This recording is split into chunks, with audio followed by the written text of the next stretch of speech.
किचनसाठी लागणाऱ्या काही उपयुक्त अशा वस्तू मी ऑनलाईन खरेदी केलेल्या आहेत। त्यातला आहे हे म्हणजे पहिल्यांदा चाकूला धार करण्यासाठी हे शार्पनर मी ऑर्डर केलेला आहे आणि याची क्वालिटी खूपच छान आहे। अगदी झटपट घरच्या घरी अगदी 2 ते 3 मिनिटात आपण सुरीला चाकूला अशी मस्त धार करू शकतो, जेणेकरून आपल्याला कुकिंग इझी होऊन जाईल।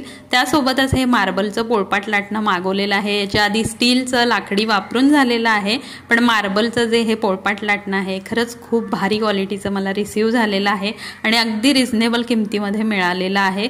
आणि त्यासोबतच इथं मी ड्रायफ्रूट स्लायसर ऑर्डर केलं होतं। हे अगदीच मला कमी किमतीत 60-70 रुपयाच्या आतच मिळालेलं आहे आणि याच्यातनं आपण ड्रायफ्रूट जे आहेत ते अगदी इझिली बारीक असे स्लाइसमध्ये कट करू शकतो। खिरीसाठी, बर्फीसाठी किंवा दुधामध्ये घालण्यासाठी झटपट असे ड्रायफ्रूट आपण बारीक करू शकतो। तर किचनमध्ये खरंच या सगळ्या वस्तू खूप उपयोगी ठरतात। तर तुम्हाला याची लिंक हवी असेल तर कमेंटमध्ये PP किंवा लिंक टाईप करायला विसरू नका।